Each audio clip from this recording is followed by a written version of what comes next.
ada momen-momen bodoh ketika waktu SMP atau awal-awal SMA itu. Saya sengaja pakai kaos gitu, pakai kaos di dalam gitu, kaos Run DMC. Dan kemudian kancing kemeja sekolahnya saya buka gitu supaya orang-orang lihat saya pakai kaos Run DMC. Supaya untuk apa? Supaya tahu kemudian orang-orang ditanya, "Woi, suka hip hop juga ya?" Kayak Ternyata gitu. ada nggak? Nggak ada. Nggak ada itu. Hello, welcome back to Rewind.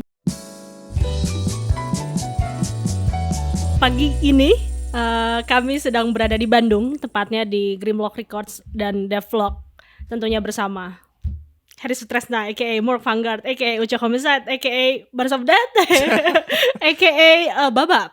Oke, siap. Selamat datang dan Kebanyakan AKA. terima kasih akhirnya Sama-sama, terima kasih udah mampir ke Bandung. hari ini terwujud juga.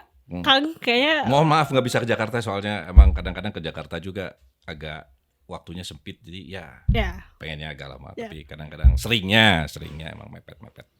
Tapi kalau menurut aku sih memang aku percaya sama waktu sih, anjay. Oke. Oke. Tadi ada banyak moniker yang disebutkan. Nah, Punya moniker banyak itu rasanya apa sih, Kang? Ribet, mudah atau menyulitkan? nggak tahu ya, nggak disengaja juga kayaknya ya. Mungkin nggak disengaja juga. Ada beberapa yang kayaknya saya nggak pengen kayak gitu, tapi udah kadung seperti itu. Kayak misalnya nama Ucok itu saya nggak pengen dipanggil nama Ucok dulu tuh. Cuman ya udah kadung teman-teman nganggap saya orang Batak padahal bukan gitu kan. Terus jadi Ucok Homicide. Saya nggak pengen juga jadi pengen Ucok Homicide. Jadi makanya saya pakai mau Vanga, dapat tetap orang-orang bilang Ucok Homicide. Kadang-kadang saya suka ngerevisi redaksi orang-orang gitu, Ucok Homicide, bukan Ucok Homicide gitu kayak gitu. Nah, pakai nama saya atau nama stage saya gitu kayak gitu. Oke. Sebenarnya yang saya okein sih ACC cuma 2, sisanya kayaknya ya unofficial ya. Kayak orang-orang manggil Babab itu gara-gara anak saya manggil Babab, terus kemudian orang terdekat manggil Babab, jadi satu Bandung manggil Babab. It's okay, tapi maksudnya sih nggak officially dipanggil seperti itu. Tapi yang lo suka berarti dipanggil apa? Bebas sebetulnya. Tapi kan tadi soal Ucok ada. Tapi ya iris boriris. Misalnya ketika orang manggil jadi kemudian Ucok, ya udah mau apa lagi. Itu udah lama, saya udah berdamai dengan itu lama sekali. Itu udah gak ada Yang masalah. berarti kalau ditanya paling nyaman nggak ada juga. Nggak ada juga ya. Tapi kalau Harry udah lama banget ya sudah dipanggil Harry. Ibu saya sering manggil Harry, jadi saya udah terbiasa juga. Kayak gitu, nggak ada masalah juga. Iya. Tapi kan gue tadi gara-gara tadi soal Mork Vanguard itu kan susah disebut ya. Susah. Iya kan? Susah. Saya juga nggak tahu alasan kenapa dulu pakai stage name itu gitu. Hip hop itu butuh nickname, butuh stage name segala macam. Nggak tahu dulu tuh saya juga udah lupa gitu gara-garanya mau Vanguard kenapa. Mungkin pada saat itu saya terobsesi dengan sesuatu yang bersifat kegelapan dan lain sebagainya. Nggak tahu lah. Mungkin juga cuma gaya-gayaan pada saat itu. Ini kayaknya keren deh. Lama-lama nggak juga sih. Cuman kadung aja udah gitu aja sih. Jadi aku panggilnya apa ya? Bebas. Mau Ucok juga nggak masalah sih sebenarnya. Nggak ada masalah juga gitu dengan itu. Just saying gitu. Oke. Tapi karena ini adalah rewind, kita akan merewind hidupmu. Oh gitu. Harry Sutresna. Oke. Oh itu namanya rewind. Ya, Oke. betul. Saya baru paham. Oke. Kalau diingat Ya. apa memori pertama Harry Sutresna? Memori pertama. Kayaknya ini deh memori lo gitu. Memori pertama kayaknya yang paling jauh ya. Ya. Yang paling jauh bisa diingat sih sebenarnya ya ibu bapak ya. Maksudnya ibu bapak dan kemudian pengalaman pertama pas balita dengan ibu bapak. Saya masih ada beberapa yang kayaknya meskipun samar saya ingat gitu kayak gitu. Kayak terutama waktu pas saya lahir di Pulau Bangka di Sungai Liat, tapi saya nggak punya memori apa-apa karena mungkin terlalu kecil. Saya pindah ke Palembang itu tahun 78 saya lupa. Mungkin saya harus nanya ibu bapak saya. Tapi yang pasti saya masih ingat rumah saya di Palembang itu saya masih ingat meskipun blur. Itu mungkin memori paling jauh ya. Kayaknya rumah saya di Palembang. Dulu rumah dinas bapak ibu karena dinas dulu di sana. Tenaga kesehatan. Dinas kesehatan. By the way, aku nyokap aku sih orang Bangka. Jadi pas Oh disebut ya, Sungai Liat tuh kayak aku happy gitu. Oh ada. iya memang numpang lahir sebetulnya. Kalau Kakak saya di Pangkal Pinang, aku di Sungai Liat. kok lahirnya Karena emang pindah-pindah. pindah-pindah dari dulu Sungai Liat terus ke Pangkal Pinang. Pangkal Pinang dulu baru Sungai Liat terus baru ke Palembang. Adik saya di Palembang lahir. Ya. Jadi beda-beda semua ya. Ya adik saya yang terakhir yang bungsu di Bandung. Oh. Nah, jadi emang mengikuti perjalanan dinas orang tua. Nah, ibuku di Bandung. Di Pangkal Pinang. Jadi kayak Pangkal Pinang. Iya. Saya juga nggak punya memori apa-apa di itu Pangkal Pinang juga apalagi itu. Berarti memori pertamanya kurang lebih di Palembang itu yang paling jauh, yang bisa saya ingat gitu ya. Ada terbayang sesuatu nggak? Kalau aku dulu kayaknya ini deh. Pagi-pagi dibangunin engkong. Itu kayaknya itu memori pertama deh. Aku disuapin bapak di halaman rumah belakang. Karena memorable karena dia gara-gara emang bapak nyuapin aku sambil nyetel musik. Nah, kayaknya mungkin gara-gara musik juga mungkin kan gara-gara memorable-nya bisa di-recall tuh mungkin gara-gara musik juga. Aku disuapin bapak gitu makan gitu. Kayak itu kayaknya memori apa ya? Maksudnya paling jauh ya, paling purbanya saya itu kayaknya itu.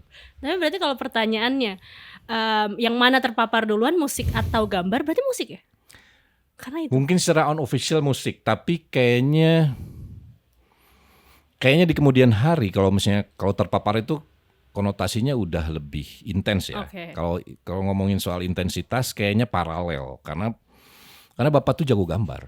Oh, bapak jago gambar. Jadi kalau misalnya mau dongeng sesuatu misalnya apa gitu sebelum tidur lah apalah gitu, kalau mau cerita itu dipakai gambar. Oh ini nih kayak gitu.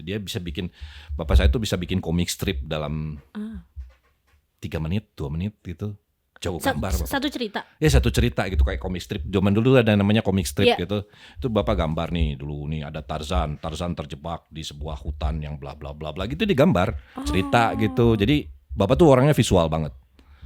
Mungkin itu juga alasan saya menyukai visual karena emang sekali lagi yang bertanggung jawab bapak. Musik itu bapak. Karena bapak yang pertama kali muterin musik segala macam, ngenalin gambar.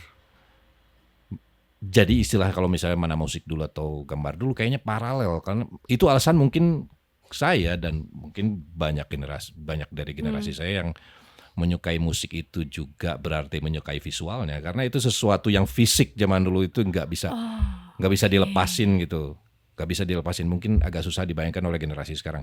Tapi kalau zaman dulu tuh kan musik itu datang dengan satu paket fisik yang kemudian kita lihat gitu kayak gitu ya. Atau mungkin bapak itu ngenalin musik itu kayak nih liatin ini album ini, dia ngasih sampul piringan hitamnya gitu kayak gitu. Jadi sesuatu yang visual juga. Jadi mengimajinasikannya juga berbarengan dengan apa yang ditawarkan sama satu paket sampul albumnya, isinya, thanks to-nya apa segala macam kayak gitu. Oh, iya menarik ya. Jadi itu kayak jadi satu paket kesatuan musik. Iya. Jadi makanya kalau ditanya yang mana, mungkin secara unofficial mungkin musik karena emang dulu diputerinnya musik dulu sebelum saya bisa gambar segala macam. Tapi kayaknya ketika kamu ngomongin kalau intensnya mungkin paralel. Tapi kan banyak peran bapak ya. Kalau ibu kayak memperkenalkan. Ibu itu yang ngajarin saya baca. Itu lain hal. Jadi sesuatu yang logik gitu, kamu harus sekolah apa segala macam. Ibu saya itu benar-benar orang yang scientific gitu, sains banget gitu. Jadi mengenalkan sesuatu yang sangat-sangat logis gitu, itu ibu saya. Jadi kayak baca itu ibu saya. Lalu berarti tapi lebih nangkap yang mana pada saat kecil? Maksudnya kayak lo ngerti kan itu kan dua hal yang berbeda secara estetika dan logik gitu kan? Iya di kemudian hari tentunya. Itu kemudian hari. Pada saat itu nggak nyadar itu sesuatu yang satu paket aja bahwa saya emang harus baca gitu segala macam. Kayaknya itu saya nggak pernah ngelihatnya sebagai sesuatu yang kalau tumbuh sama orang tua saya sesuatu yang berbeda. Oh ya ini ibu bapak gitu kan enggak. Memang cuman ada beberapa hal yang melekat bahwa itu tuh gara-gara bapak, saya tahu banget gitu. Ada beberapa hal yang itu tuh gara-gara ibu gitu. Kayak gitu. Saya pengen cari alasan logis dari banyak hal gitu. Kayaknya itu ibu. Kayak untuk soal imajinasi kayaknya bapak gitu. Bagaimana nyetel musik, gambar itu imajinatif kan. Maksudnya kayaknya mungkin itu. Meskipun kalau ada bedanya gitu. Meskipun kadang-kadang juga enggak juga gitu. Ibu juga kadang-kadang suka cerita soal apalah musik dan lain sebagainya. Terus ada cerita di mana siswa SMP kayak sangat terpantik dengan sebuah album dari Public Enemy. It takes a nation of millions to hold us back. Gue pas denger cerita itu ya Kang, kayak gue membayangkan ada satu momen di Palembang ya berarti, Bandung. Udah di Bandung. Oh, udah di Bandung. Udah di Bandung. 80-an udah di Bandung. Terus kayak lo dengerin kaset mungkin, terus kayak anjir ini gue banget. Itu tuh momen seperti apa yang sampai kayak sangat membuat Kang Ucok more vanguard ini agak sulit aja karena kebanyakan mau dikerin. Yang kayak oh ini nih gue banget gitu. Kayaknya untuk memahaminya itu harus ditarik ke belakang sedikit. Jadi sebenarnya itu bukan kaset pertama aku kalau soal hip hop. Aku mulai kepapar hip hop itu pas era breakdance. Tepatnya tahun 83, berarti aku kelas 3. Agak gampang sebenarnya mengingat runutan gitu karena tahunnya gitu kan. Kalau misalnya 81 aku kelas 1, 80 aku TK gitu ya. Iya, nah 01 gitu. Kelas 3 itu berarti aku kelas 2 naik kelas 3 atau kelas 3 naik kelas 4 saya lupa. Pokoknya sekitar tahun segitu itu wabah breakdance itu masuk ke Indonesia. Dan seperti yang kita pahami bahwa hip hop itu masuknya lewat breakdance di Indonesia. Itu gelombang pertama hip hop. Kalian bisa tanya misalnya generasi pertama hip hop di Indonesia termasuk Iwake itu pasti lewat breakdance. Jadi itu momen pintu aku tuh sebenarnya breakdance. Dari breakdance itu aku nggak bisa breakdance tapi selalu nangkring di lapangan untuk lihat abang-abangan breakdance. Nah, di Tapi situ belajar gak? belajar tapi karena emang paham bahwa aku tuh bukan orang yang motorik gitu misalnya gitu untuk bisa breakdance, aku bisa pop locking gitu bisa gitu, cuman nggak sepahir kawan-kawan lain. Nah waktu itu tuh aku cuma nangkring gitu dan kemudian ada boombox di situ, orang abang-abangan muter kaset dan lain sebagainya. Dan seperti yang kita tahu salah satu musik breakdance itu pasti ada rapnya. Dari situ yang mulai aku tertarik kemudian ini apa ya musik apa gitu. Musik apa dia nggak nyanyi gitu tapi kemudian ritmik, ada ngomong tapi ritmik. Nah kayak gitu. Itu sesuatu yang alien buat anak era itu, generasi era itu kayaknya ya. Karena kan belum pernah ada gitu mendengar musik seperti itu sebelumnya gitu. Yang saya tahu musik-musik Bapak itu ya kayak gitu. Meskipun even berisik sekalipun gitu. Katakanlah Bapak muterin di Purple, Black Sabbath itu gak seperti kemudian sebising, seaneh, sealien hip hop era itu gitu. Alien lah pokoknya. Ini apa ngulik dan lain sebagainya. Dan kemudian justru kaset pertama saya kaset breakdance. Kaset breakdance kayak Rocksteady Crew, kemudian itu kompilasi gitu. Zaman era itu jarang banget ada album utuh. Jadi kita belinya kompilasi. Kaset impor masih 1 tahun cahaya kemudian gitu untuk datang ke Indonesia gitu. Jadi masih era-era kaset bajakan dan lain sebagainya. Kaset pertama yang album full itu LL Cool J sebetulnya. LL Cool J sama Beastie Boys itu kelas 5, kelas 6 saya lupa SD. Tapi yang pasti saya udah menyukai hip hop sebelum kemudian kenal Public Enemy. Cuman saya kenal Public Enemy itu 86, 87 antara kemudian saya kelas 6 atau kelas 1 SMP saya lupa. Ada satu kompilasi bajakan. Saya dulu ingat di Bandung tuh ada namanya Toko Tengah. Semua orang Bandung tahu era itu Toko Tengah. Toko Tengah itu di Dago. Itu kebalikan dari Aquarius. Aquarius itu kayak kaset-kaset yang resmi dan lain sebagainya. Dia ngejualin bootleg, bajakan dan lain sebagainya. Dia suka ngerekamin kompilasi-kompilasi aneh gitu. Dari satu kompilasi itu ada satu lagu Public Enemy yang judulnya Rebel Without a Pause.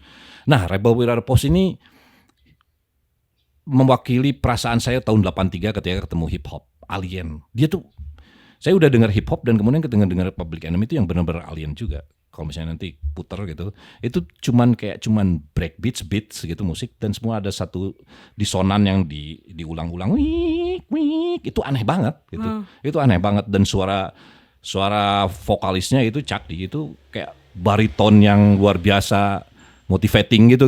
Saya nggak ngerti bahasa Inggris pada saat itu belum gitu, baru belum ngulik. Jadi yang pertama yang saya dengar itu benar-benar bunyinya. Bukan kata-kata bahwa dia politis dan lain sebagainya. Baru kemudian kayak 2-3 tahun kemudian mungkin kayak pas saya kelas 3 SMP, SMA saya baru ngerti bahwa itu tuh dia politis apa segala. Ini enggak. Sama sekali enggak. Jadi benar-benar gara-gara bunyi. Kalau misalnya ditanya kemudian saya kenapa dengar It Takes a Nation itu gara-gara dengar Rebel Without a Pause dan kemudian di kemudian hari saya nyari albumnya. Pencariannya gimana? Toko Tengah. Toko tengah. Toko tengah saya request. Ini album ini si Public Enemy ini punya album nggak? Oh ada, dikasihnya album pertamanya malah Yo Bambras The Show. Saya nggak nemuin Rebel Without a Pause di situ. Saya ngulik lagi gitu. Kemudian enggak, ini nggak ada di album ini gitu kayak segala macam. Oh nanti di request apa segala macam, biayanya segini kayak gitu. Oke. Itu toko tengah itu cukup berjasa pada era itu. Terus berarti toko tengah mencari. Betul, dia tuh kayak apa ya? Dia tuh kayak punya, kayaknya orangnya kolektor deh kayaknya. Era itu ya.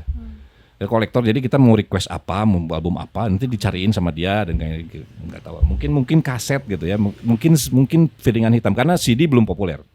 Antara kaset atau piringan hitam pada saat itu dia punya gitu, dan kemudian didub dibajak gitulah. Iya. Gitu. Dia sesimpel itu. Terus setelah lo akan dapat Rebel It Takes a Nation ya. It Takes a Nation. Itu mind blowing. Seperti yang saya prediksi bahwa ketika pertama kan request album It Takes a Nation itu awalnya gagal, yang datang album pertama kan. Yo Bambras The Show itu biasa-biasa justru karena udah lewat masanya, itu kayaknya 87 harusnya. Jadi udah keluar dan saya mendapatkannya 88, 89. Dan kemudian ketika dapat album yang paling barunya It Takes a Nation itu mind blowing, itu kayak jauh banget dengan album pertama. Define mind blowing. Bayangkan musik-musik era itu. Misalnya 88, hip hop era 88 itu 87 mungkin apa ya? 88 apa yang masuk Indonesia ya? Tone Loc, MC Hammer. Dan itu sama sekali nggak seperti musik rap yang saya, apalagi dengan musik pop era itu. Oke. Katakanlah apa sebut Air Supply, Chicago, Whitney Houston, apalah gitu, Wham, Duran Duran gitu, Depeche Mode segala macam yang saya rasa itu tuh sangat berbeda gitu, dan bahkan menyalahi kaidah musik yang seharusnya gitu, dan kemudian itu berisik banget gitu. Bahkan ada satu lagu di situ. Ya, namanya si Watch Channel Zero. Itu di kemudian hari saya tahu itu dia nyempel metal. Dia ngambil sampel dari lagu metal. Literally lagu metal, Rain in Blood-nya Slayer. Dan saat itu saya nggak tahu Slayer. Itu yang pada saat itu jangankan ngomongin Slayer disampel sama hip hop. Slayer-nya saya nggak tahu gitu. Itu tuh Slayer. Baru kemudian kayak di kemudian hari teman saya Adi Pure Saturday itu teman sebangku SMP. Pas ketika saya puter, ini mah lagu Slayer, dia maling gitu. Ini mah maling lagu Slayer gitu, istilah dia maling. Sampel itu belum populer pada saat itu. Gitu. Itu benar-benar alien. Sebelum kemudian di kemudian hari ada namanya rap metal, hip metal atau apa segala macam. Public Enemy itu nyempel Slayer. Dan lagu-lagu lainnya itu luar biasa yang benar-benar baru saya dengar pada saat itu ada musik seperti itu gitu, kayak gitu. Setelah mengerti bahasa Inggris, terus kayak berarti kan awalnya pengaruh bunyi dan musik, akhirnya lirik itu ada juga yang menggugah, ya pasti dong. Itu pencerahan step selanjutnya kayak 2-3 tahun kemudian. Kayaknya pengen tahu kan, ya namanya ngulik musik pasti kan pengen tahu ya. Yeah. Pengen tahu itu dia ngomong apa sih sebenarnya. Dengan musik seberisik itu dia ngomong apa gitu. Nah itu baru saya tahu. Kayak dan era itu tuh yang benar-benar liriknya tuh nggak lazim. Bayangin era itu kayak I got a letter from the government the other day. I opened and read and he said they were suckers. They wanted me for army or whatever. Jadi kayak dia itu nyuruh untuk membangkang menolak wajib militer. Yang pada saat itu, era itu yang kita tahu bahwa kita harus maksudnya anak-anak Indonesia itu diajarkan untuk taat sama menghormati negara, apa patriotisme dan lain sebagainya. Dan Public Enemy Chuck D ngomong bahwa negara lu tuh nggak peduli sama lu. Jangan pernah mau untuk kalau misalnya ada panggilan wajib militer, jangan pernah mau ikut di dalamnya. Kayak gitu. Itu kan mind blowing. Apalagi untuk anak SMP yang baru naik SMA gitu kayak gitu. Itu kan sesuatu yang luar biasa ya, maksudnya kayak gitu. Ya sesuatu yang politis itu memang biasa. Sebelum saya tahu buku-buku politik yang pertama ngajarin saya hal-hal yang politis itu rekaman gitu. Iya. Public Enemy. Akhirnya di 2011 ya bisa manggung. Bukan manggung ya, maksudnya ikut serta dalam pas Public Enemy main kesini dia di atas panggung bareng, akhirnya gimana? Itu beda cerita sih sebenarnya. Itu sebuah ketidaksengajaan yang bisa saya anggap aib gitu. Saya benar-benar nggak siap dan apa, dari kemudian nggak paham juga, kemudian di acara itu tuh bakal kemudian disuruh naik panggung dan lain sebagainya. Saya itu literally saya nyumput kok di bawah gitu. Saya nyumput di bawah kayak sembunyi gitu. Kalau orang-orang teriak tuh, ucok naik. Enggak, saya nyumput di bawah karena saya nervous. It's the my hero like on the stage. Terus kemudian like bayangin kayak starstruck, kayaknya nggak mewakili juga apa ya namanya ya.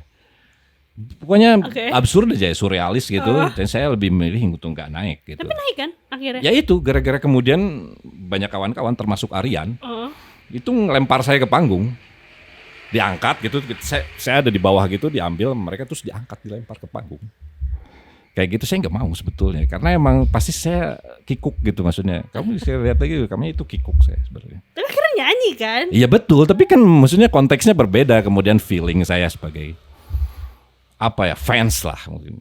Buat saya harusnya saya lebih siap ya untuk memanfaatkan itu gitu kan, maksudnya kan gitu ya. Terus ngobrol kah? Ngobrol, udahnya ngobrol. Saya punya privilege kemudian kenal dengan beberapa kawan-kawan yang Cok, dia ada di hotel. Anjing, hotel apa ya namanya, lupa saya. Sultan. Hotel Sultan. Cak, dia ada Sultan, ada satu panitianya itu teman SMA 2 gitu. Yeah. Terus ada diajak sama siapa, lupa saya. Wendy kalau nggak salah. Lupa. Agak blur juga. Dan kemudian datang ke sana terus yang ngobrol. Oh ya, Cakdi bentar lagi mau ke airport. Nanti dia mau keluar, mau ngobrol gak? Ya mau dong anjing, aku bilang. Terus? Ya udah ngobrol. Nah, gimana Kang? Dia ngobrol apa segala macam. Oh dia tahu tadi yang, oh ini pasti. Gue tahu pasti pikirannya itu seperti, oh anjing ini orang yang tadi ngomong fuck the police di panggung nih kayaknya.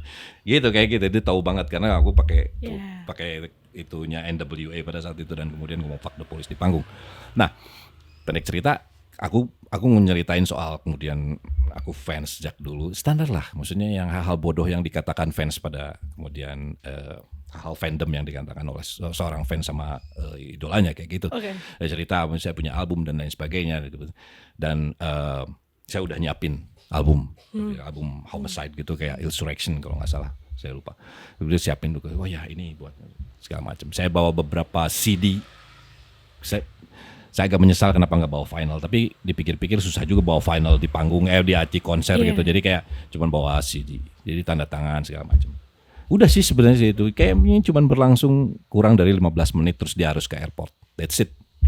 Tapi itu sangat berkesan. Oh ya, tentu saja. I mean, ya bayangin aja dia idola sejak SD gitu, SMP gitu, yang kemudian berapa puluh tahun kemudian ketemu gitu, ya. Ngelihat kayak bentukan dia dalam. Ya betul kayak gitu. Sempat tukeran email dan lain sebagainya. Aku bilang kalau misalnya suatu hari boleh ngajak featuring dan lain sebagainya. Kayak gitu-gitu sederhana sih. Correct me if I'm wrong ya. Setelah bertahun-tahun setelahnya, Cakdi sepertinya tidak melakukan apa yang dia bicarakan di album. Apakah itu kayak membawakan kekecewaan ke lo? Oh, itu maksudnya. Oke. Sebenarnya bukan tidak membawakan apa ya. Istilahnya dia melakukan sebuah blunder. Sebuah blunder yang kayaknya dia pahami juga sebagai blunder, karena di beberapa momen sesudahnya dia kayak mengkoreksi secara tidak langsung gitu kayak gitu. Dia berfoto dengan Antony Blinken, Menteri Luar Negeri Amerika yang baru saja menandatangani perjanjian bantuan sama Israel, gitu. Seperti yang kita tahu semua gitu. Itu nggak lama lah. Dan era-eranya kayaknya itu era-eranya pembantaian di Gaza lagi sedang dalam. Yang nggak mungkin untuk dia nggak tahu gitu. Dia itu udah isu yang sangat besar, apalagi dia tinggal di Amerika gitu. Yang kemudian sebuah negara yang bertanggung jawab sama pembantaian di Gaza. Dan kemudian berpotret dengan Antony Blinken dalam saat konteksnya adalah dia jadi duta kebudayaan Amerika yang bekerja sama dengan YouTube. Kurang lebih seperti itu.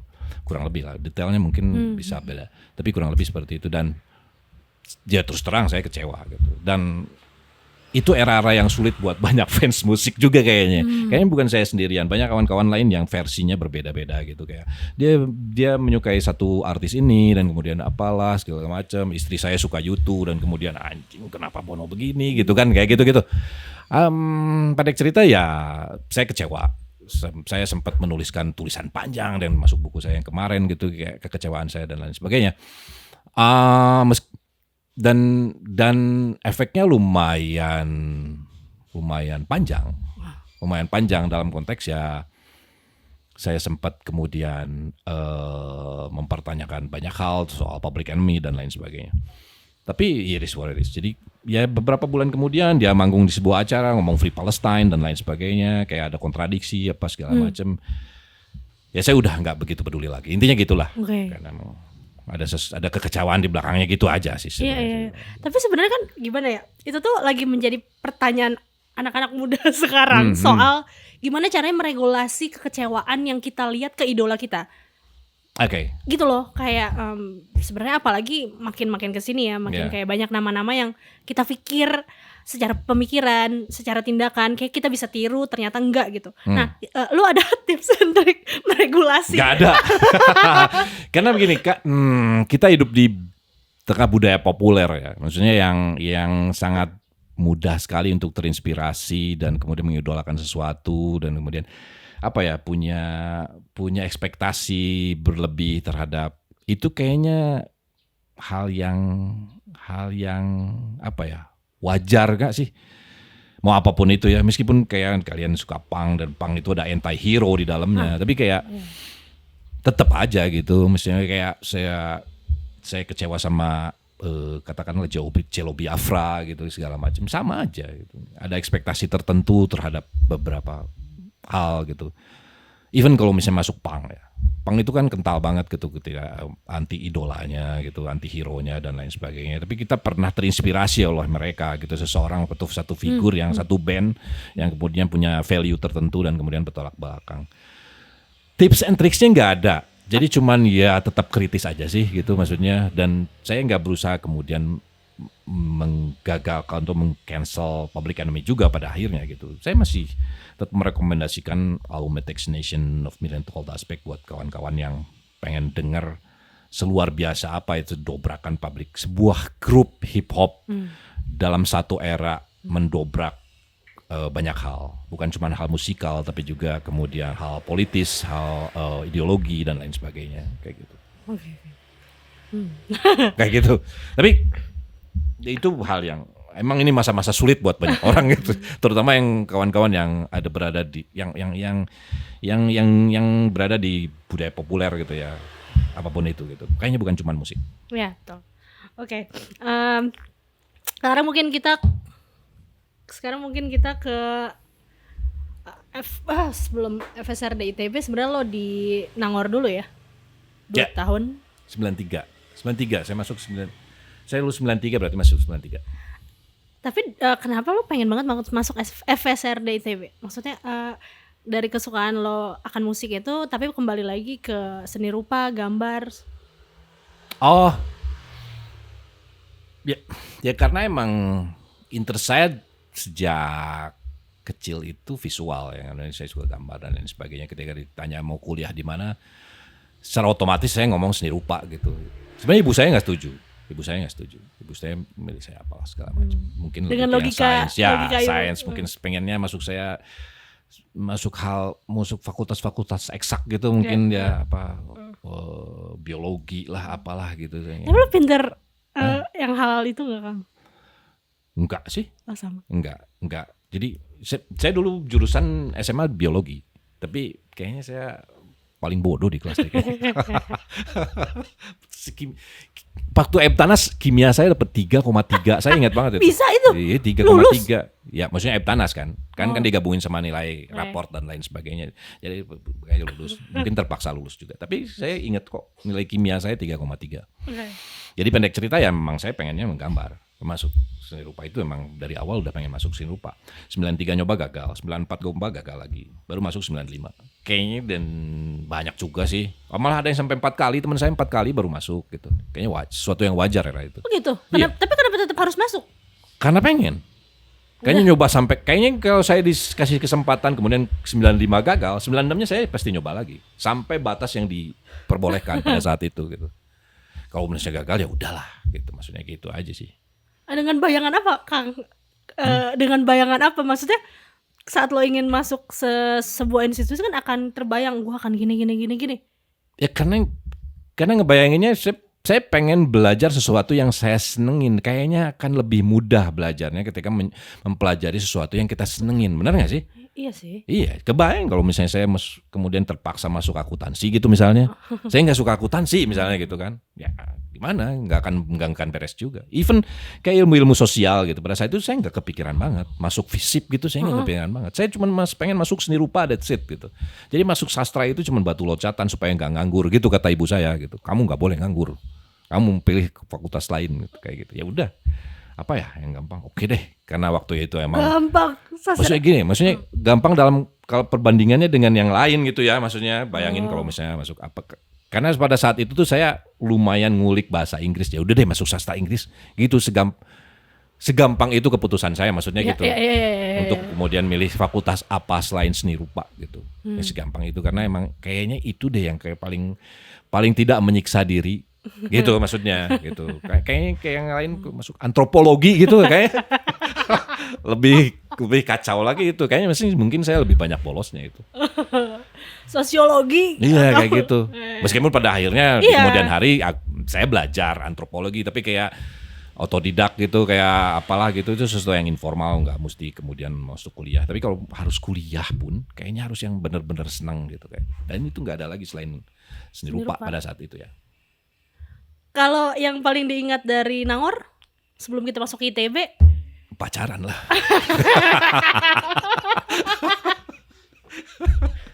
Dengan pasangan yang masih sama kan? Atau ya kan dari dulu ya? Masih. Aku baru akhir tahun lalu ya, apa awal tahun ke Nangor ya. Tapi kebayang sih kayak maksudnya pacarannya tuh kayak gue juga ngomong soal kayaknya pacaran di Krisbar deh. Tapi dulu mungkin belum ada Krisbar kan? Belum. Dulu di Kansas namanya, kantin sastra Kansas.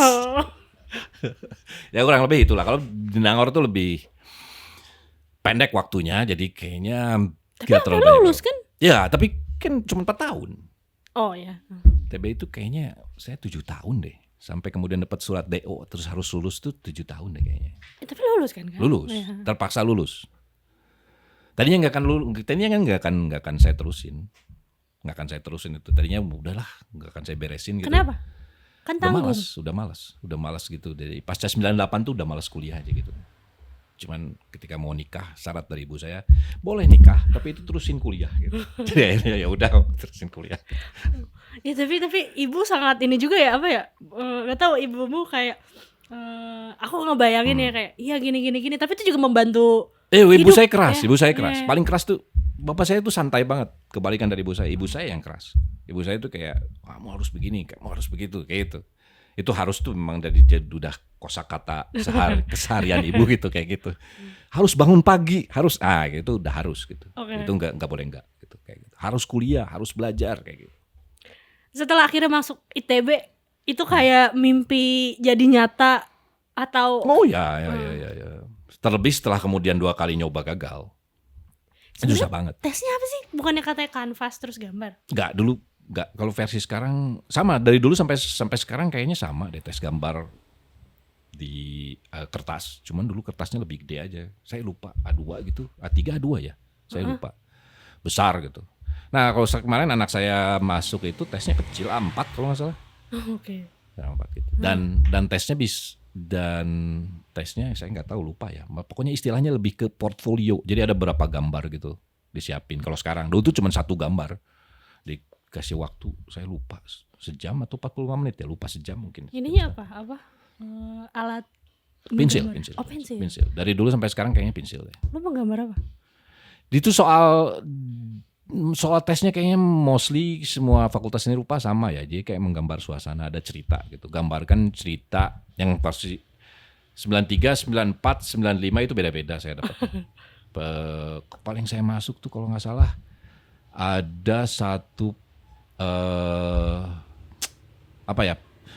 gambarkan suasana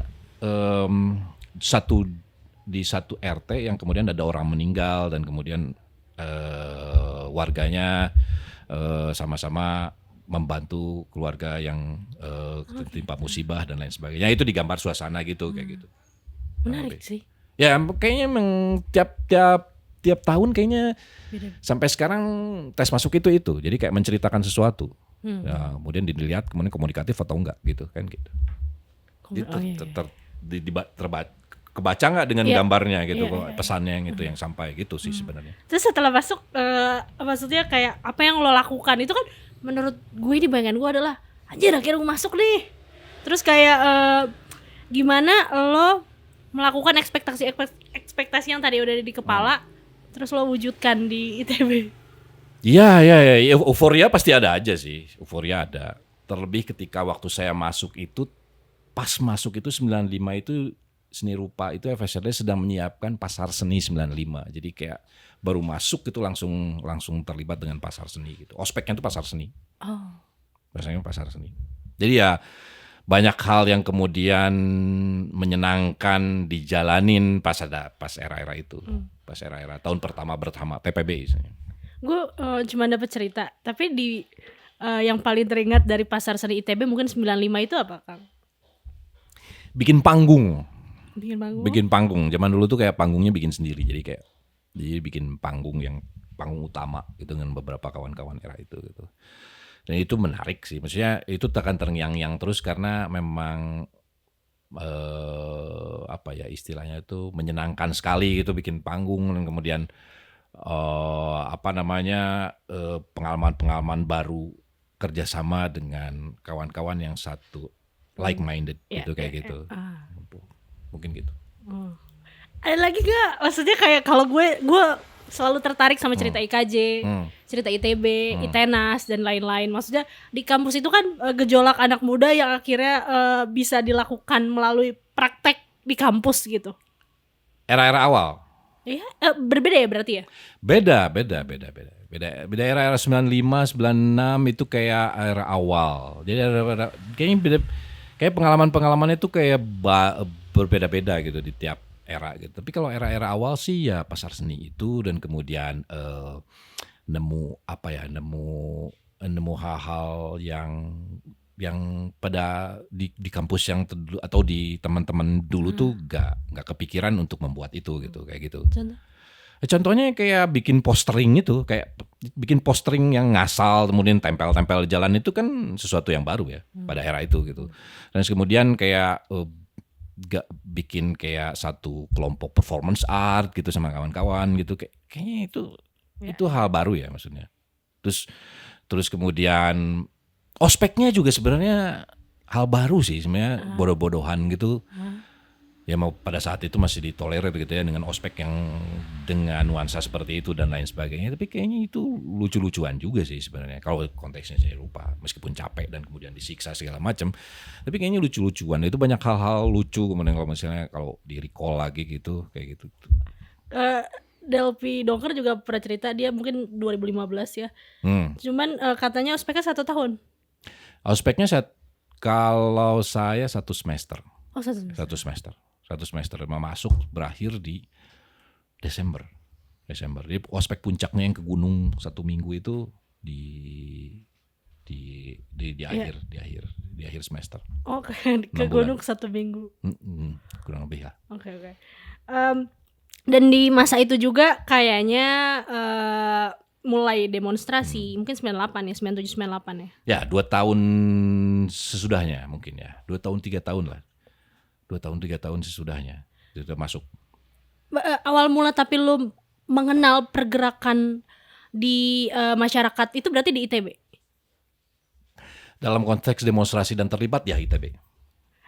Ada hal-hal yang teringat nggak di masa itu kayak mungkin buku atau apa yang membuat lo jadi merasa memang harus terlibat dalam masyarakat? Nggak sih kayaknya. Gak, mungkin harus dibayangin itu untuk kebanyakan anak muda saat itu ya. Saya mungkin bagian dari kebanyakan. Mungkin ada 1-2 anak muda spesial yang kemudian pendekatannya mulai pintunya dari ideologi, baca apa segala macam. Saya enggak. Saya kayak orang-orang anak muda lainnya itu yang pengen marah aja sih gitu. Jadi emang ikut demonstrasi itu lebih karena emang pengen nyambit tentara aja gitu. Pengen nyambit polisi aja gitu sih sebenarnya, setolol itu memang. Tapi Era itu emang gak ada kesempatan buat apa ya? Ini sempit banget gitu akses untuk ke arah apalah gitu yang hal ideologis gitu, ikut diskusi politik apa kayaknya cuman orang-orang tertentu yang pengen niat banget gitu ikut unit-unit kemahasiswaan yang punya akses sama pengetahuan politik gitu kayak gitulah. Saya enggak, saya anak muda kebanyakan aja gitu yang nggak puas sama tahu era itu nggak beres gitulah. Nggak. Kemudian cara melampiaskannya ya ikut demonstrasi kemudian lempar-lemparin polisi gitu sebenarnya. Sesimpel itu. Gue penasaran tapi anak muda pada saat itu kan gini, kalau di sekarang gue bisa tahu apa yang terjadi di Papua. Betul. Dari mana kalian terpapar kayak kemarahannya ini berasal dari mana? Kemarahan itu jadi ada kemarahan yang kalian gak perlu baca apapun itu kayaknya kerasa. Itu kerasa. Apalagi kemudian kalian paham bahwa apa yang ada di media itu sebenarnya omong kosong pada saat itu ya. Itu saya ingat kok pada saat itu tuh pasca kejadian Kuda Tuli 96, 27 Juli. Ya 27 Juli itu masif banget itu. Itu masif banget di koran apa segala macam. Kemudian ada orang-orang diburu dan lain sebagainya. Dan kita tahu bahwa alasan pemerintah pada saat itu tuh omong kosong semua gitu. Bahwa kita tuh paham bahwa ini presiden ini terus-terusan dipilih gitu. Kemudian demokrasi kita tuh cuma ada 3 partai dan lain sebagainya gitu kayak gitu-gitu. Itu tuh sesuatu yang kerasa gitu. Di keseharian tuh kerasa gitu bahwa kamu jangan kayak gitu, jangan bawa buku ini gitu. Even bapak tuh bilang, kamu hati-hati kalau bawa buku kayak gitu. Nanti istilahnya kayak gitu ya. Itu tuh apa ya? Yang gak mesti kalian baca atau akses apapun itu kerasa ketidakpuasan itu gitu. Kemudian ada korupsi itu kerasa banget gitu. Dan tapi kalian gak bisa apa-apa. Kalian nggak bisa apa-apa. Even kalau ngomongin atau protes gitu di jalan itu sangat-sangat jarang pada era itu. Gitu. Jadi ketika kemudian ada demonstrasi besar itu sesuatu yang luar biasa. Bukan sesuatu yang kemudian itu mah kebiasaan. Wah terus-terusan gitu. Enggak. Bukan sesuatu yang normal. Jadi ketika ada demonstrasi besar itu yang wah jadi atensi besar-besaran. Dan saya pengen tahu ada apa di belakangnya kayak gitu. Setelah turun ke demonstrasi itu apa yang lo temukan? Ya senang lah. Maksudnya saya masih ingat kok pengalaman pertama kemudian lemparin batu itu adrenalinnya seperti apa.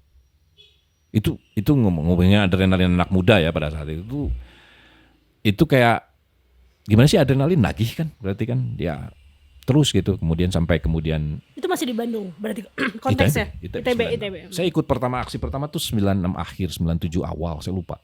Dan itu udah mulai ada 1-2 aksi di gerbang kampus gitu kayak gitu. Terus mulai ada ini, mulai ada itu gitu. Meskipun belum semasif. Kemudian krisis datang di awal 98 gitu. Sebenarnya 97 awal tuh udah kerasa sih sebenarnya. 97 akhir maksudnya. Maaf. 97 udah mulai kerasa. Tapi mulai intensnya 9 Januari, Februari, Maret, April kayak gitu tuh udah makin masif sebenarnya. Berarti itu juga karena faktor ekonomi. Ya betul, karena memang ada krisis kan. Tapi sebelum itu juga udah kerasa krisisnya, udah kerasa. Dan lo salah satu orang yang juga di DPR kah? Hah, maksudnya? DPR RI atau hanya berpusat di kota Bandung? Bandung. Saya masih di Bandung. Saya baru kemudian gabung Aksi Jakarta itu pasca 98, pasca Mei, pas Semanggi November. Ikut. Baru gabung Aksi Jakarta itu pas November. Terus Bandung. Tapi kayaknya tiap kota juga gitu sih. Kayaknya tiap kota dengan intensitasnya masing-masing gitu. Atmosfernya seperti itu. Boleh balik ke tahun itu lagi? Pada saat itu tapi lo memaknai gimana ya pertanyaan gue ya? Memaknai si demonstrasi yang lo lakukan sebagai mahasiswa itu seperti apa di saat yang sama ada beberapa mahasiswa yang juga akhirnya dibunuh gitu. Kayaknya itu kayaknya puncak akumulasi kemarahan aja sih kalau udah Mei sih sebenarnya. Tapi kemarahan itu udah dari 97 gitu. Ekspresi itu kemudian dikeluarin dan dalam bentuk demonstrasi dan saya ngelihatnya demonstrasi itu adalah sesuatu yang bukan hal yang apa ya istilahnya tuh kayak kewajiban gitu, bukan sih sebenarnya. Udah kayak apa ya? Kayak minum gitu, kayak apa ya? Kebutuhan gitu ya. Udah kebutuhan gitu pada saat itu. Jadi nggak bisa diem. Saya nggak sepakat juga kemudian pada 98 itu ada yang namanya aktivis 98 karena semua orang aktivis pada saat itu. Aktif gitu maksudnya ada di jalan gitu kayak gitu. Dan itu obvious banget tengah jalan pada saat itu. Jadi saya ngelihatnya dia sebagai bagian dari pergolakan zaman aja gitu kayak gitu. Seperti halnya hari ini gitu kayak gitu. Setelah reformasi terjadi, banyak juga yang terjadi. Tapi kayaknya dari yang gue baca dan cermati, banyak kekecewaan juga yang lo rasakan setelahnya. Oh ya. Bisa lo ceritakan spesifikkah kekecewaan itu berasal dari mana? Lalu, ya. Kekecewaan dari mana ya? Ekspektasi tentunya ya. Ekspektasi ketika kemudian era itu kan misalnya era yang kemudian otoritarian banget gitu. Ada tiran gitu, bentuknya Soeharto, wujudnya jelas gitu, turun gitu. Dan kita punya ekspektasi berlebih terhadap itu. Saya ngeharapinnya kemudian ada revolusi, kemudian direduksi jadi reformasi, kemudian reformasinya juga enggak jadi gitu kayak gitu. Kemudian di tahun-tahun sesudahnya itu semua yang kita takutkan itu datang lagi gitu kayak gitu. Baik. Meskipun semuanya diprediksi, tapi kan namanya anak muda yang mimpinya tinggi-tinggi. Ekspektasinya tinggi-tinggi, itu kayak gitu. Demoralisasi itu sesuatu yang wajar gitu kayak gitu. Ketika berhadapan dengan harapan yang terlalu besar dan kemudian gak jadi kenyataan gitu. Oh ya ini reformasi, oh ya tentara balik ke barak kagak. Oh iya kemudian nanti ada reformasi, kemudian ada revolusi nanti itu ada Dewan Rakyat kagak, 99 diambil elit segala macam dan kemudian terjadi ini terjadi itu, lepas dari konteksnya bahwa kita nggak siap apa segala macam, yang pasti kita gagal, reformasi era itu gagal, itu diambil elit, kemudian ada pemilu ulang, yang partainya masih itu aja, orang di belakangnya masih itu aja gitu, naga-naganya masih itu juga gitu dan lain sebagainya gitu dan kayaknya saya nggak sendirian gitu demor gitu pada saat itu gitu dan ngelihat kekecewaan banyak kawan-kawan yang kemudian berseberangan juga pada saat itu ya macam-macam lah banyak nggak satu faktor gitu kekecewaannya tapi ya intinya wajar untuk kecewa pada era itu gitu. Ditambah hari ini bedanya saya sudah berdamai dan kekecewaan. Jadi saya gak terlalu demoralisasi seperti 98 gitu ya, 2000 gitu, 2001, 2002, puncaknya 2004 gitu. Kalau bisa saya recall gitu, kekecewaannya tuh beda ya, gelapnya tuh beda. Mungkin kalau buat kawan-kawan sekarang gelap banget, tapi mungkin karena saya udah terbiasa gitu dengan kegagalan gitu dan kegelapan, jadi saya nggak begitu kecewa. Ya kecewa, tapi ya pasti sudah saya antisipasi. Beda ketika kalian nggak antisipasi. Pada saat itu saya masih umur berapa? Nggak, mimpi-mimpinya masih naif gitu. Salah satunya berarti karena PRD juga. Ya. Aku kan maksudnya PRD itu gimana maksudnya? PRD dalam artian partai yang ibaratnya lo masuk di sana. Oh ya. Terus kalau dari yang aku baca tentang PRD kan sebenarnya itu partai yang mungkin bisa menggerakkan massa akar rumput gitu. Iya di atas kertas. Iya. Tapi kenyataannya tidak. Bahkan mungkin kalau misalnya lebih jauh lagi hari ini gitu ketuanya juga bukan seperti yang kita harapkan gitu. Ya betul, mungkin dulu waktu tahun itu, tahun itu belum. Meskipun saya ada kekecewaan tertentu terhadap PRD gitu, saya keluar dan lain sebagainya. Tapi kemudian saya nggak ekspektasi kemudian orang-orang di belakangnya kemudian ada di belakang Prabowo hari ini juga gitu. Saya di luar bayangan saya itu benar-benar kayak kalau misalnya ada mesin waktu, ini ceritanya ada mesin waktu nih, ada mesin waktu dikirim ke sana, kemudian saya dikirim ke bulan Mei 98, Juli 98 mesin waktu itu, kemudian ada lubang cacing gitu apalah, das sana keluar dan saya bilang sama orang-orang di situ, nanti sekitar 25 tahun lagi nanti Budiman Sujatmiko ini yang dipenjara, ini gabung Prabowo loh, dia akan mempromosikan Prabowo sebagai presiden, saya pasti ditampar orang-orang.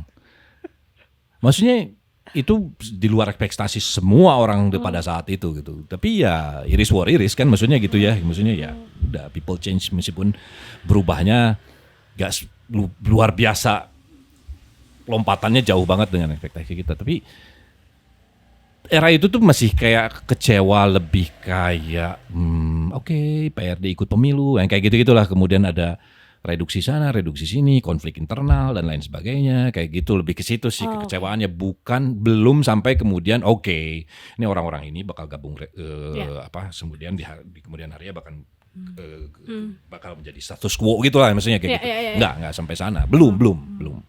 Tapi tadi seru gara-gara lo ngomongin mesin waktu. Kalau misalnya ada mesin waktu ke 98, Harry Sutresna akan melakukan apa? Apakah akan melakukan hal yang sama atau tidak melakukannya, atau apa hal lain yang lebih akan lo lakukan misalnya?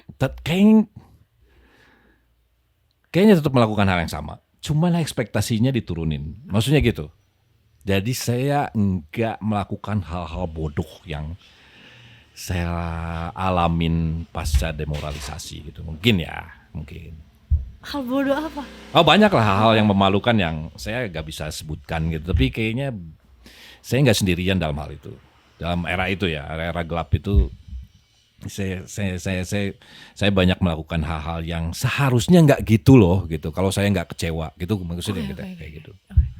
Dan di era-era itu juga beririsan dengan homicide pastinya. Maksudnya 97 kan ya sebetulnya?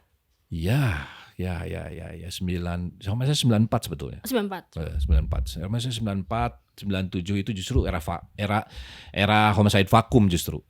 Karena ya masing-masing dari kita sibuk dengan kegiatan masing-masing dan segala macam. Saya itu otomatis nggak ngelakuin apa-apa era 97-98 tuh selain ikut aksi massa. Bahkan kuliah juga nggak gitu. Oh. Iya benar, serius. Sampai dimarahin ibu tentunya. Tapi homicide itu pada saat itu vakum. Saya ingat banget. Saya itu vakum. Padahal kita baru bikin demo tape. Baru kemudian rekaman lagi 98 akhir habis bakar-bakaran tuh. Itu kayaknya kita masuk studio lagi kayaknya. Dan itu pengalaman baru karena kita bikin demo yang lebih bagus dari sebelumnya. 98. Dan katanya lo sebetulnya adalah personil terakhir yang masuk homicide. Ya, secara teknis ya. Nah, apa tapi yang membuat lo merasa bahwa homicide bisa jadi rumah untuk lo pada saat itu? Oke, gini, maksudnya sebelum ke sana tuh mungkin harus dilihat konteks 90-an. 90-an bahkan 80-an. 80-an akhir 90-an awal itu hip hop itu musik yang minoritas yang sangat sedikit. Dalam satu kota itu kalian bisa hitung dengan jari siapa yang suka gitu. Mungkin kayak ada momen-momen bodoh ketika waktu SMP atau awal-awal SMA itu. Saya sengaja pakai kaos gitu, pakai kaos di dalam gitu, kaos Run DMC. Dan kemudian kancing kemeja sekolahnya saya buka gitu supaya orang-orang dilihat saya pakai kaos Run DMC. Supaya untuk apa? Supaya tahu kemudian orang-orang ditanya, "Woi, suka hip hop juga ya?" Kayak gitu. Ada nggak? Nggak ada. Nggak ada itu. Sampai akhirnya kemudian lulus SMA, kemudian ada kompetisi rap. Saya ikut kompetisi rap itu juga bukan alasan pengen menang-menang amat, tapi pengen ketemu banyak orang yang suka rap lagi. Disitulah ketemu Lepe, ketemu Aryan, ketemu Azi, ketemu Kemot gitu. Kayak gitu itu di situ.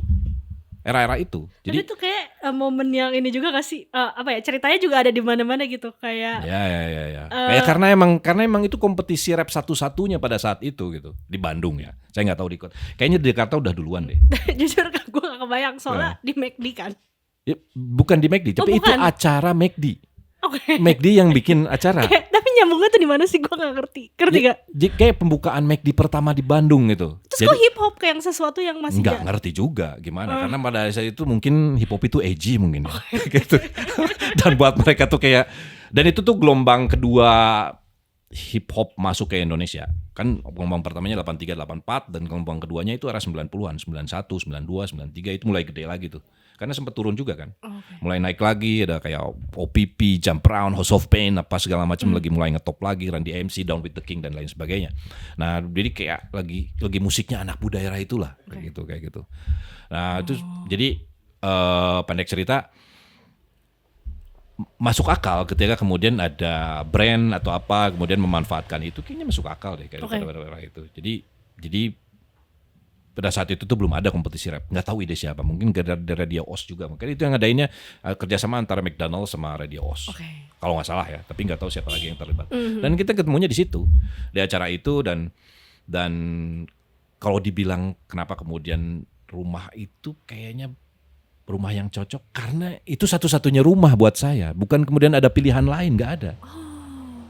Jadi bisa dibayangkan kan, karena emang nggak ada lagi yang suka gitu, kayak yang punya interest yang sama dan kemudian sefrekuensi seperti itu tuh susah banget era itu gitu. Pilihannya nggak banyak. Jadi kata rumah yang cocok itu sebuah kemewahan. Sebuah kemewahan itu. Karena berarti Devlog ini suatu kemewahan ya? Kalau sekarang udah mewah banget karena punya banyak pilihan. Udah mewah banget. Ya kalau soal pilihan ya. Kalau soal pilihan ya sekarang banyak kemewahan. Kalian bisa milih mau gini, mau begitu, mau hip hop yang begini, mau hip hop yang begitu gitu kayak gitu. Ini kayak kalau pada saat itu ya udah ketemu orang itu, mungkin kalau ketemunya orang lain gitu pada saat itu mungkin saya akan pilih rumah itu gitu kayak gitu karena itu satu-satunya rumah. Saya yakin itu. Cuman pada saat itu kayak saya ikutan kompetisi dan kemudian Aryan ikut di situ dan kemudian grup rap Aryan menang ceritanya gitu. Terus kemudian Aryan gak mau nerusin grup rapnya itu, gak mau nerusin karena dia mau serius di Pupen dan lain sebagainya. Nah si Lepe ini itu bikin Homicide, dia bubar dengan Fear of Nothing-nya dan kemudian bikin Homicide. Nah Aryan itu ngasih tahu saya tuh grup saya yang kemarin itu bubar, dia mau bikin grup baru. Oh gitu, kau kontaklah si Lepe ini nomornya, gitu. Aku nelfon lah Lepe dan kemudian aku ke rumah Lepe. Oh ya silahkan kita gabung latihan dan lain sebagainya. Aku gabung ke sana, ternyata udah ada Azi di sana, gitu. Jadi ceritanya ternyata Aryan sama Azi, Lepe sama Azi udah bikin grup Homicide dulu dan udah namanya Homicide gitu kayak gitu. Saya nggak bisa ngerubah itu. Enggak, gitu. Tapi nggak ada gejolak pengen rubah deh namanya gitu. Iya ada lah. Tapi saya menghormati kemudian dia yang duluan gitu kayak gitu. Ada pengen. Dari 94 ke 2002 album pertama. Gue agak juga jarang mati. 8 tahun. Kalau Gila kan? 8 tahun baru. Anak-anak sekarang udah bikin diskografi panjang itu 8 tahun. Gila. Itu apa yang dilakukan rentang waktu itu? Maksudnya secara Homicide-nya ya? Ya manggung. Mostly manggung, bikin demo,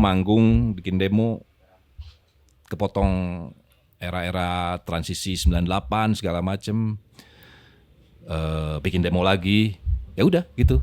Mostly manggung karena pada saat itu tuh acara-acara independen kan udah mulai marak zaman itu, mulai marak 90-an, banyak lah ceritanya sebenarnya itu. Nah, kita manggung di acara-acara itu dan bukan acara hip hop.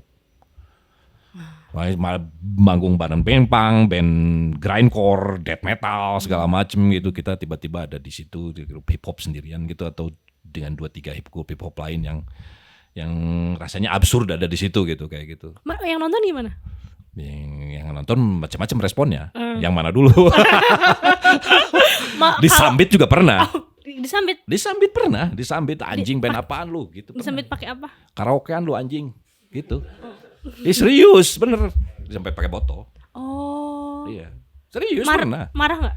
Ya enggak lah, maksudnya dalam konteks pada saat itu manggung itu kemewahan lagi-lagi gitu. Oh. Kayaknya bisa manggung aja bersyukur kayaknya pada saat itu karena emang kita ngerasa kita emang sebuah grup yang absurd juga untuk manggung gitu kayaknya di sini tuh kayak ya betul, apalagi di Bandung ya. Bandung tuh kota rock gitu. Abang-abangan gitu tuh rock gitu. Kalau bisa track gitu sejarah Bandung itu rock banget, Daddy Stanza gitu, Rollies dan lain sebagainya gitu, The Rollies apalah segala macam itu kayaknya Bandung gitu kayak rock gitu, metal gitu.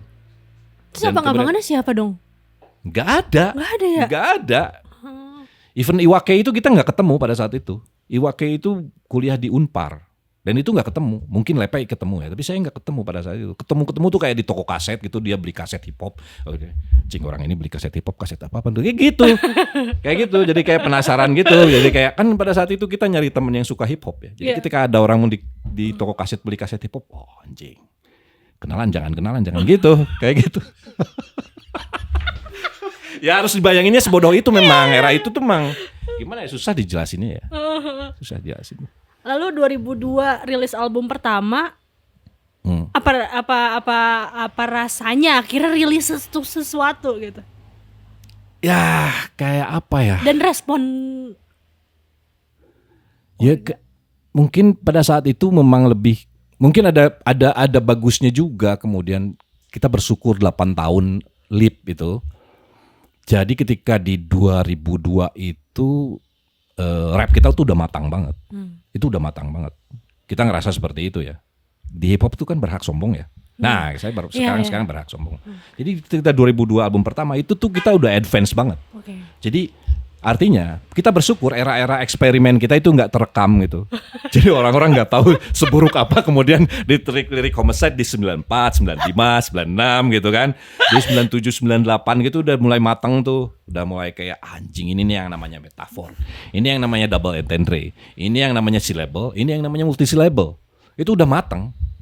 Di 2002 tuh udah kayak ya udah aja gitu, udah ketika liris juga udah kayak nggak ada feeling apa-apa juga bahwa kita tuh cuma pengen ngebuktiin bahwa kita tuh memang proper di depan mic gitu aja sebenarnya.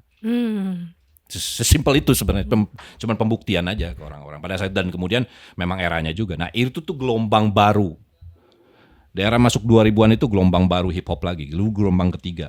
Ke 90-an awal itu gelombang kedua, gelombang ketiga itu lagi naik-naiknya juga hip hop tuh. Di Jakarta ada apa, mulai independen tuh. Album Dois Perspektif itu inget banget gue, itu ada era itu juga. Tadi sempet ngomong hip hop tuh boleh sombong ya. Nah itu tuh secara logika tuh gimana sih? Logika awalnya itu kan hip hop itu dia itu musik breaks, dia kayak diputer gitu. Dan ketika diputer itu ada penari untuk yang later on disebut dengan b-boy, break dance gitu, untuk saingan. Jadi secara awalnya itu emang dia lahir sebagai kultur yang kompetitif. Kompetitif. Jadi baik DJ-nya apa, kalau zaman dulu tuh DJ-nya itu bukan skill tapi sound system siapa yang paling keras. Baru kemudian setelah ada Grand Wizard Theodore itu bikin scratch, baru ada yang namanya scratch, siapa yang paling jago scratch dan lain sebagainya. Itu baru kemudian. Tapi intinya selalu dia lahir sebagai kultur yang kompetitif. Begitu juga dengan mic. Jadi kayak anjing style gue lebih bagus dari lu dan lain sebagainya. Itu tuh udah dari awal memang. Intinya kompetitif. Baru kemudian di era selanjutnya kemudian ada yang kemudian hip hop berkembang menjadi lebih conscious, ada yang apa itu kayak veteran. Makanya boleh sombong. Iya, boleh sombong. Malah harus sombong. Di hip hop itu semua MC itu ngomong sebenarnya nomor 1. Kalau kau tanya sekarang aku nomor 1. Nomor 2 siapa? Nggak ada nomor 2. 1, 2, 3, 4, 5 gua. I was a joke. I mean like itu jokesnya di anak-anak hip hop. Semua anak orang hip hop itu kau tanya siapa yang nomor 1? Nggak ada yang ngomongin. Kayak gitu, nomor 1. Boleh cerita soal, kan aku sebenarnya jarang masuk ke scene hip hop ya. Terus di sinkronis. Jangan. Di sinkronis ada Onar. Terus pas aku ke scene itu rasanya kayak gimana ya?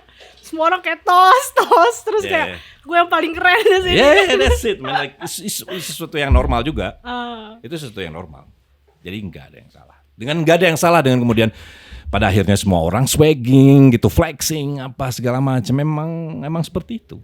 Ya, kemudian pada kenyataannya berbeda segala macam, itu beda cerita. Tapi di depan mic kau harus ngomong paling jagoan.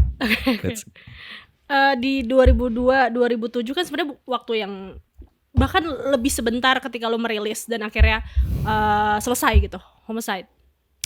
2002. 2000 kan rilis di 2002 ya. Bubar 2007. Ya. Dengan dalam rentang waktu yang sangat sebentar dibanding latihan-latihan yang tadi. Ada rasa-rasa yang kayak gitu nggak sih? Enggak sih, sebenarnya kayak saya orang yang mencoba selalu menghidupi momen. Jadi kayak era itu ya udah kita hidup di era itu, momen itu gitu. Gue nggak punya ekspektasi apa-apa dalam hal ini itu. Jadi kayak living life to the full saja gitu pada era itu. Jadi ketika kemudian kayak momen kayak lepek keluar gitu 2001 itu kayaknya ya udah kita berdua aja sih gitu. Kebetulan ada Iwan DJ baru gitu. Ya udah kita bertiga gitu, kayak gitu-gitu aja. Kemudian di 2003 kemudian Aziz menghilang, ya udah mau gimana lagi, aku terusin bareng Iwan gitu, kayak gitu-gitu. Ya udah gitu aja, terus gitu. Sampai akhirnya bubarnya gitu. 2006 2007 itu Aziz sempat balik sebentar kemudian ngilang lagi, kayak udah gitu aja. Jadi nggak ada, ya udah ini yang bisa dihasilkan di momen ini, hasilkan yang terbaik, udah gitu aja. Tapi setelah karya itu bahkan lebih besar dibanding grupnya itu sendiri. Gak ada ekspektasi apa-apa, serius. Gak ada kemudian aku gak, oh iya, ayo kita bikin album klasik. Gak ada itu, gak ada. Aku cuma pengen bikin yang terbaik seolah-olah besok mati, gitu aja. Karena kita nggak pernah tahu umur kapan kan. Misalnya udah sekarang aku lagi bikin album solo nih, aku berusaha untuk bikin yang terbaik gitu. Ya udah, that's it. Gak ada ekspektasi kemudian jadi ini apalah album of the year. Fuck it man, I don't deal with that shit. Ya, kayak semua orang juga kayaknya kayak gitu deh. Itu sesuatu yang wajar kan. Kayak aku punya kesempatan, ya udah, that's it. Kesempatan itu mungkin datang lagi, mungkin enggak gitu. Pada suatu waktu bikin 2002 itu kita nggak pernah berpikiran bahkan album kedua, ketiga gitu nggak ada. Bikin album keempat gitu, Patos yang kemarin baru dirilis ulang itu nggak ada. Nggak ada kepikiran sejauh itu. Kita pengen bikin rap yang sebenarnya ini, that's it. Gitu. Didistribusikan sendiri sama kawan-kawan di Harder lain dan sebagainya. Udah gitu aja, sesimpel itu. Nggak ada ekspektasi apa-apa. Bahkan kemudian kalau besoknya kemudian nggak rekaman lagi juga nggak ada masalah kan, gitu, kayak gitu. Oke. Dan di 2014 bikin Bars of Death juga. Berarti itu juga hal-hal yang sama gitu, kayak ya udah bikin aja gitu. Ya, jadi istilahnya apa ya, kayak momen saya sama Aziz itu kayak momen yang naik turun gitu loh. Ya. Jadi kadang ada yang kemudian kita dekat dan bikin proyek baru, kemudian dia ngilang, di asshole apa segala macem dia. Kayaknya mungkin waktu itu kemudian saya coba inget, kayaknya mendekat lagi gitu, kayak bikin ini bikin proyekan lagi. Ya udah. Tapi malas jangan pakai homicide deh. Gitu.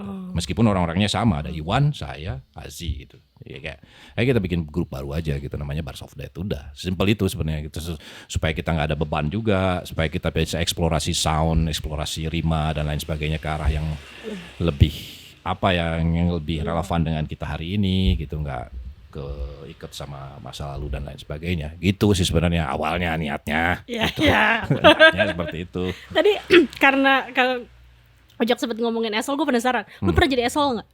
I was been an asshole my life. Ya, so, dalam hal tertentu saya asshole. Ya. Buat beberapa orang. Buat diri lu? Ya, mana ada asshole menyadari dirinya asshole. Biasanya cuma gara-gara orang komen gitu kayak anjing lu kayak gini. Gitu kan? Karena oh iya, I'm such an ass gitu. Kayak gitu. Ya, oke. Di 2010-an akhirnya ada Grimlock. Dengan slogan Simply Bring the Noise Like It's 88.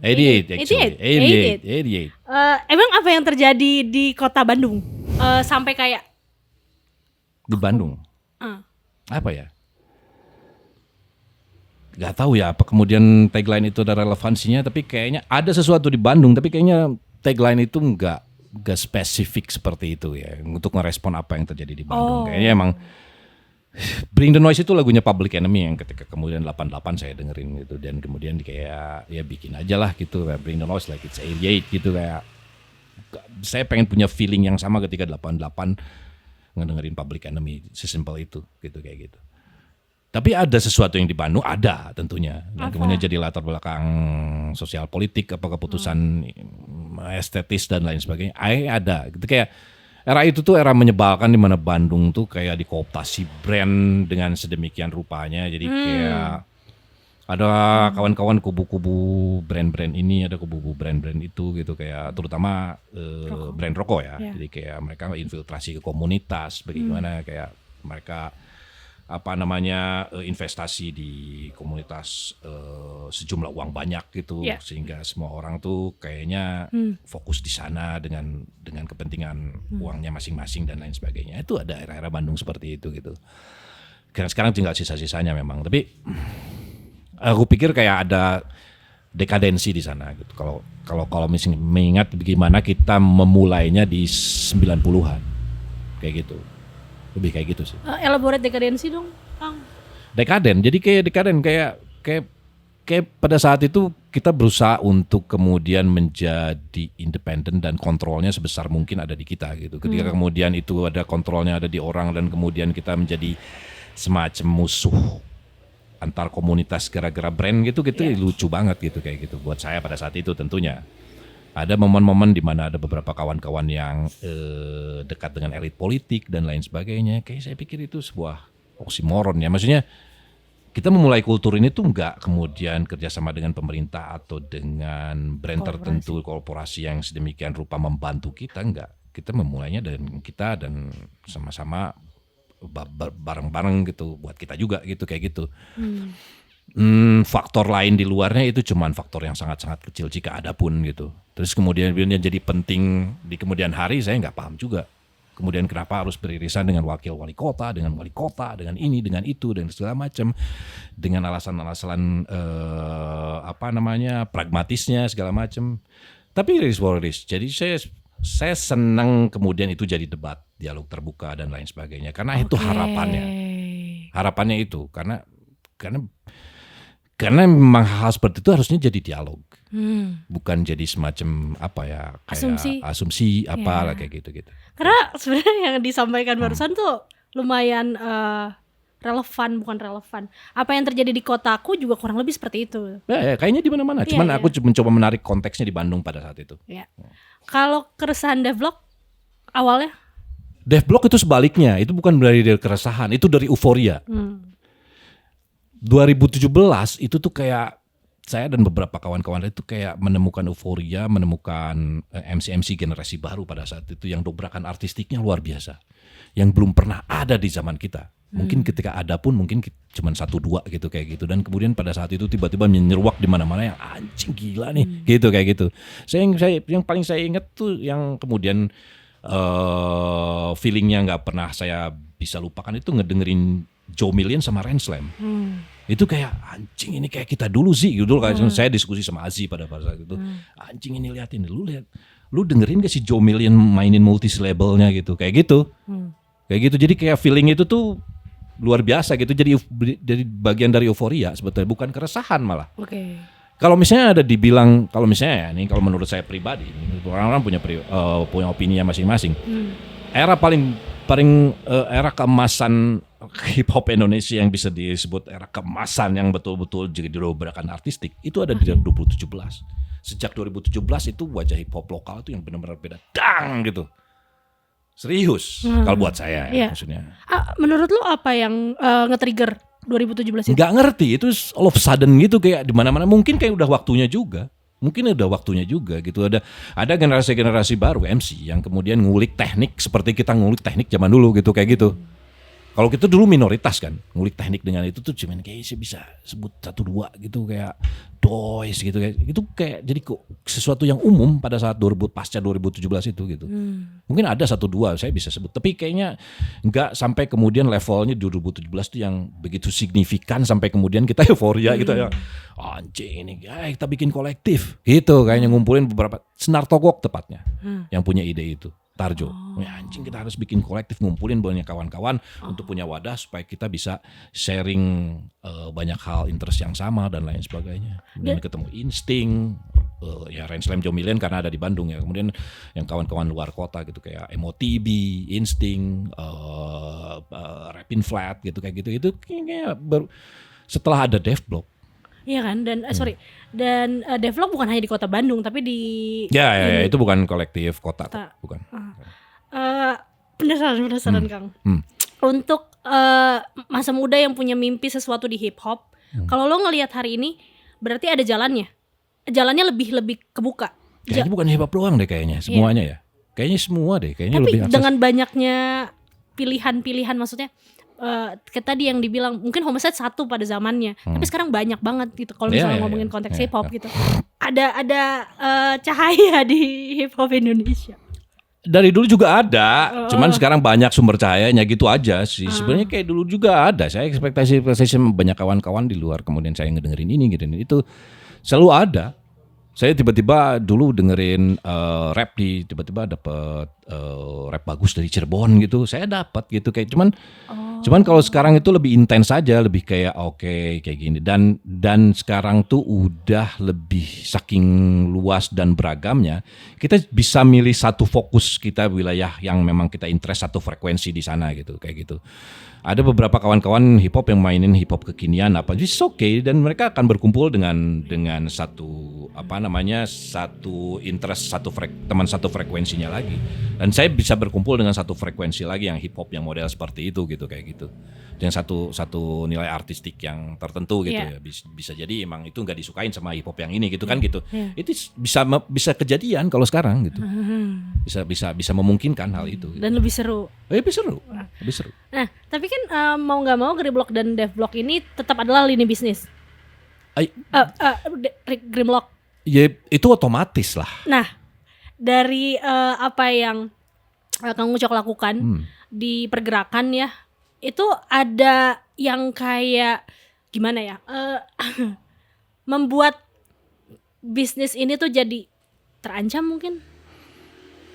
Enggak, jadi harus dibalikin. Jadi kayak ini justru momen hari ini tuh momen yang kita idamkan di 90-an.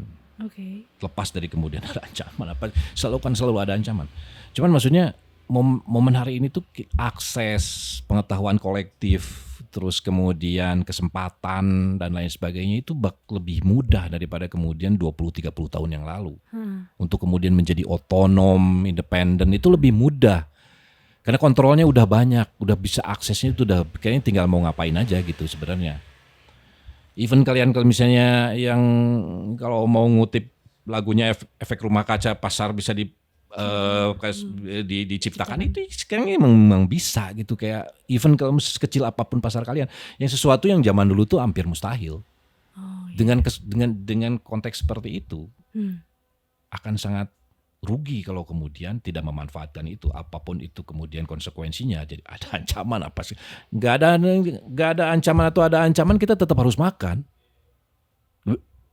Maksudnya kawan-kawan harus hidup dari kultur yang kawan-kawan sendiri lakukan dengan integritasnya masing-masing. Maksudnya itu kita punya value di sini, ya udah di situ gitu kayak gitu. Dan kayaknya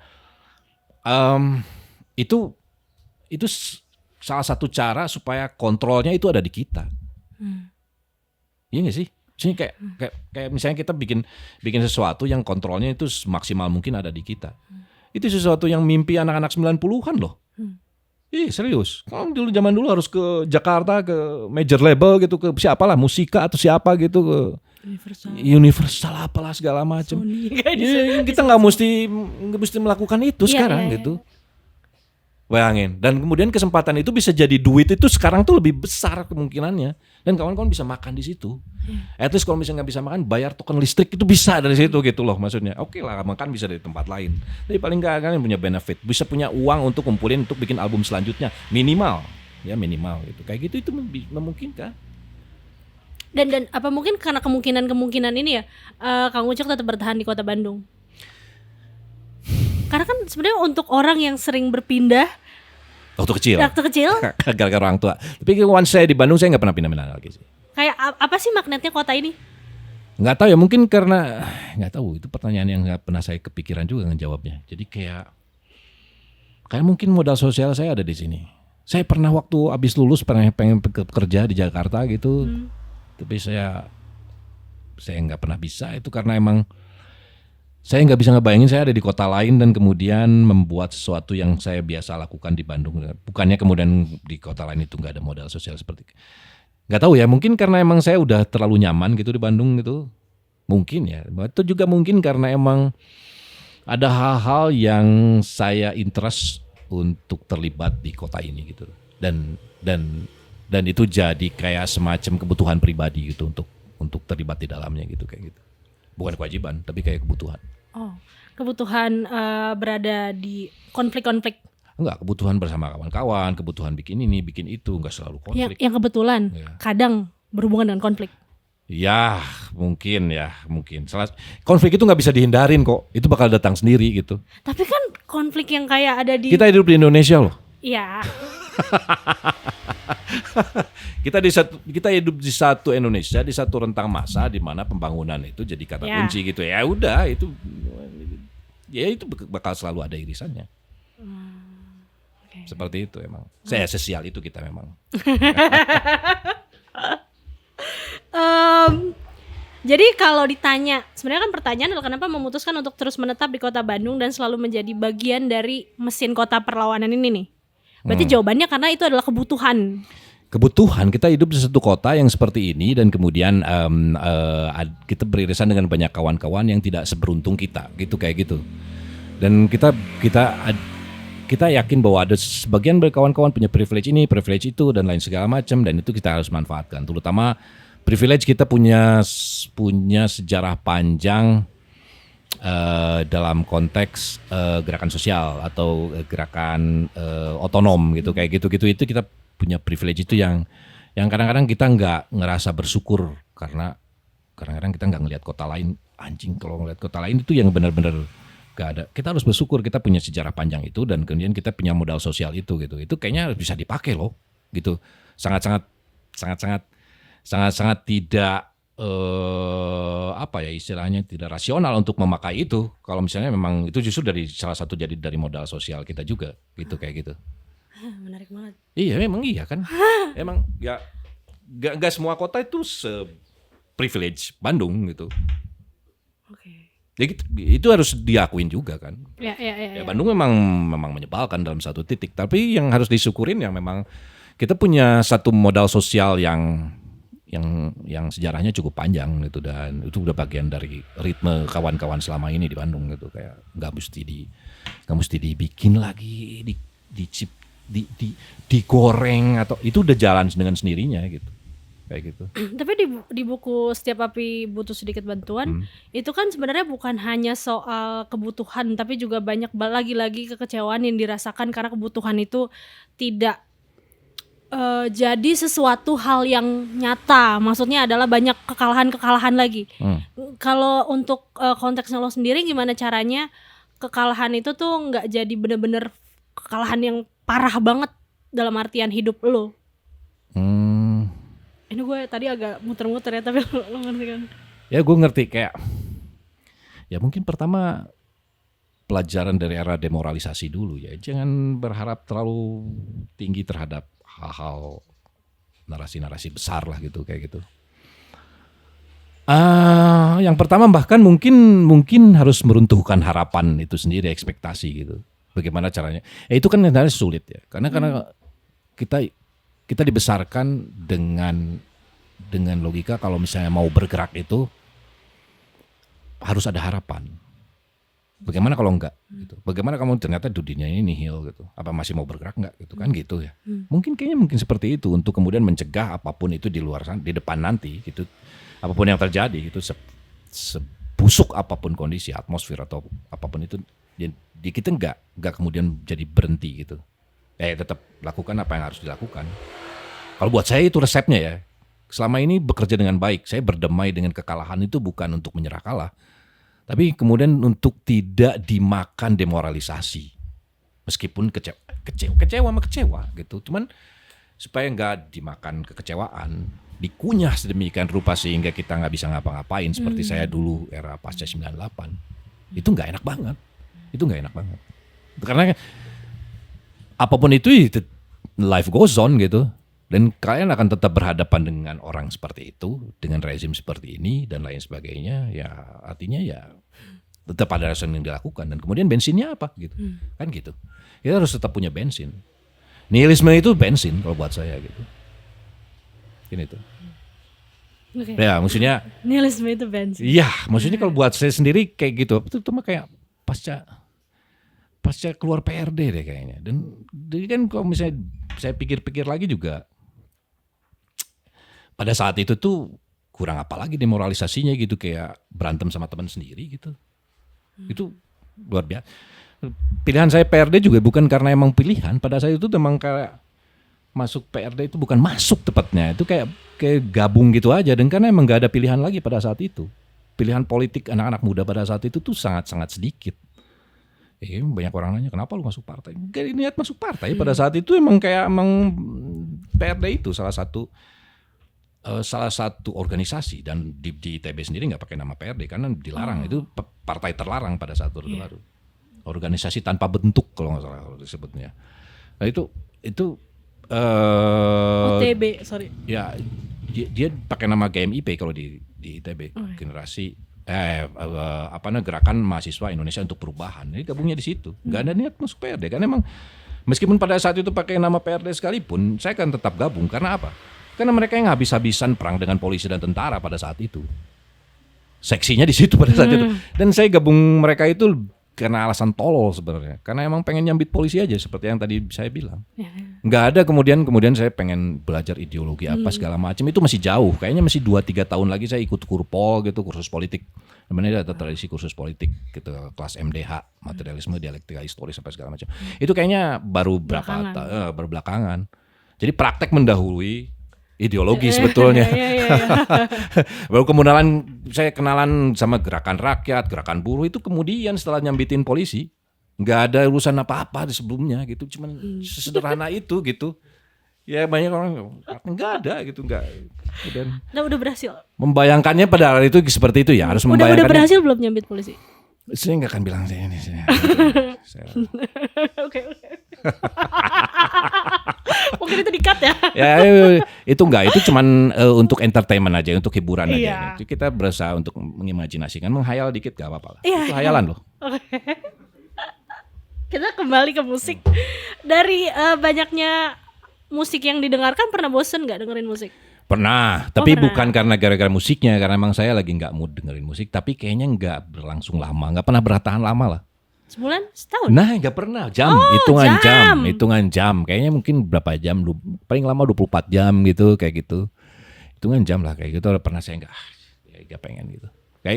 Tapi itu pun kayak apa ya? Mungkin ya cuman capek aja tuh, nggak sempat atau apalah gitu. Tapi saya kayaknya nggak pernah lepas, hidup saya nggak pernah lepas dari musik. Ya kayak motor penggerak dari dulu tuh selalu musik, literally selalu musik tuh kayak cari makan apa segala macam pasti ada irisannya sama musik, apalah segala macam, hal ideologis. Even kayak tadi saya bilang pertama kali saya berkenalan dengan narasi-narasi politik, narasi-narasi besar politik apa segala macam itu musik. Sebelum saya tahu bahwa padahal di rumah itu ada buku-buku kiri itu bapak punya, tapi saya nggak pernah tertarik untuk baca. Sampai kemudian ada band namanya Rage Against the Machine, yang album keduanya itu Evil Empire, itu ada buku-buku Che Guevara apa segala macam. Klise memang, tapi kayaknya emang saya harus jujur, pintu saya musik. Sebelum berkenalan dengan kemudian nanti kamu anak-anak PRD di kemudian hari ikut kurpol dan lain sebagainya, pintu saya selalu musik. Dan Aryan juga menyatakan hal yang sama persis. Kayak ada part di mana dia ingat waktu masa kecil atau masa remajanya suatu kejadian Brazil gitu karena sebuah lagu Metallica. Itu kita tapi kayak itu menarik banget gitu kayak dari musik. Ya memang kalau buat anak muda naif emang ya seperti itu. Jadi kayaknya ada momen-momen di mana kita terkurung dalam realitas dari luar. Kayak saya tahu masalah-masalah di Orde Baru itu banyak, cuman saya nggak bisa menghubungkannya kayak anak muda pada saat itu ya, kayaknya apa hubungannya kemudian penembak misterius Petrus era itu dan kemudian dengan rezim Soeharto pada saat itu, nggak ada kan. Maksudnya buat anak kecil apa coba gitu. Tahu saya pokoknya jalan ke sekolah gitu ngelewatin sawah itu ada yang dikarungin gitu, ada mayat di dalam karung kayak gitu. Ya udah gitu, realitasnya padahal ada di depan, tapi kemudian membaca itu sebagai sebuah realitas politik besar bahwa kita sedang hidup di bawah rezim yang otoritarian, kayaknya baru di kemudian hari ya. Padahal kita tahu itu. Tapi udah seperti yang saya bilang di awal, semua itu udah kerasa. Kita di keseharian itu udah kerasa.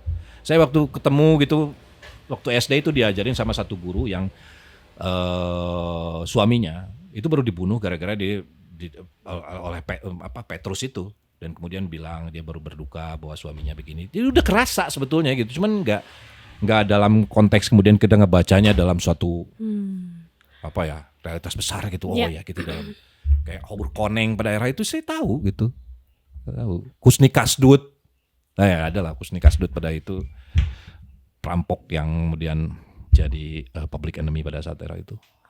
Adalah itu. Oke. Tapi intinya saya pengen bilang bahwa realitas itu ada, cuman kita Iya. nggak sampai kemudian membacanya sedemikian rupa ketika udah sampai level kuliah gitu loh.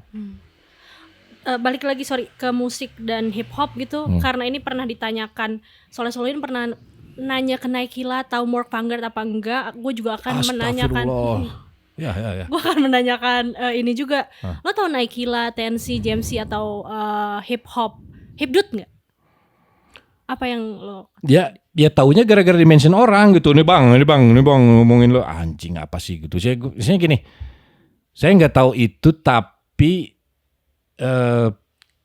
karena saya punya sosial media, jadi ya tahu gitu maksudnya bahwa ini sedang trennya ini segala macam, nggak mungkin nggak tahu lah, karena kita hidup di zaman yang aksesnya punya seperti itu gitu kayak gitu.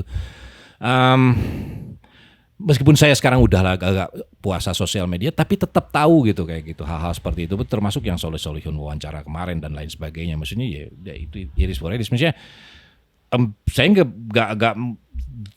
nggak punya apa ya istilahnya tuh komentar dalam konteks kayak gimana, karena emang mungkin mereka benar-benar beda generasi, mereka itu versi mereka gitu kayak gitu. Ya udah, mereka enjoy dengan seperti dulu kita misalnya enjoy dengan apa yang kita enjoy, berbeda dengan abang-abangan kita dulu gitu kayak gitu. Bayangin waktu zaman dulu gak ada yang suka hip hop gitu, kanan kiri suka metal apa segala macem gitu, meskipun saya suka metal, tapi maksudnya terus yang memang hip hop seperti itu yang dicela-cela sama kanan kiri ya musik apaan itu, kayak ya udah gitu itu aja. Mungkin mereka juga seperti itu sekarang gitu posisinya ya. Perbedaan artistik itu biar di sana aja gitu, meskipun dalam jokes lokal itu di kawan-kawan tetap jokes gitu, maksudnya ya udah gitu aja gitu, bukan kemudian akhirnya gatekeeping gitu kayak gitu. Saya nggak punya interest juga untuk hal itu, karena saya yakin tiap generasi itu punya interest dan apa ya istilahnya pilihan artistik mereka yang mungkin kita nggak paham gitu, mungkin berbeda gitu. Atau belum paham? Ya belum paham gitu kayak gitu. Ya udah gitu aja. Tapi kalau mau tahu ya tahu. Ya suka atau enggak ya kan? Ya. Itu berbeda. Suka nggak? Enggak. Kan nggak mesti suka untuk bener, tahu itu. Betul. Ya. Mereka juga nggak mesti suka musik saya apa segala macam. Itu sesuatu yang wajar. Iya. Ya. Tapi dari pengalaman lo menulis lirik kan itu sangat apa ya? Gue suka banget lagi gitu. Maksudnya ada tulisan yang bisa membuat terasa tergerak tuh kayak sesuatu yang gue sangat suka lah. Tapi gue jadi penasaran. Menurut pendapat lo, hip hop itu sah nggak sih menulis lirik yang dangkal? Define dangkal, definisikan. Nanti salah lagi nih. Kita mesti satu frekuensi dulu soal pemahaman dangkal itu apa. Kalau versi gue, bukan versi gue, yang gue tangkap sebagai dangkal adalah tidak mengcapture realitas yang ada di sekitar misalnya. Jadi kalau ngomongin tentang hayal, ada UFO datang itu realitas bukan? Sah, maksudnya apa tuh? Maksudnya kita sama itu. Maksudnya gini. Aku takutnya nanti salah persepsi kalau dangkal itu adalah sesuatu yang berpesan dan harus politis. Oke. Yang dangkal itu yang nggak berpesan dan nggak politis. Kalau buat saya musik-musik banyak lagu-lagu favorit saya itu dangkal. Kalau misalnya definisinya itu. Apa pesannya dari lagu Jump Round, House of Pain? Itu lagu favorit, salah satu lagu favorit saya sepanjang masa. I never eat a peak is a cup. Apa itu coba anjing? Absurd gitu. Kau dengerin lagi itu absurd itu. Oke. Apalagi ya, misalnya kayak Even Paid in Full, lagu ada salah satu rapper yang merubah hidup saya itu namanya Rakim. Rakim itu merubah hidup saya karena dia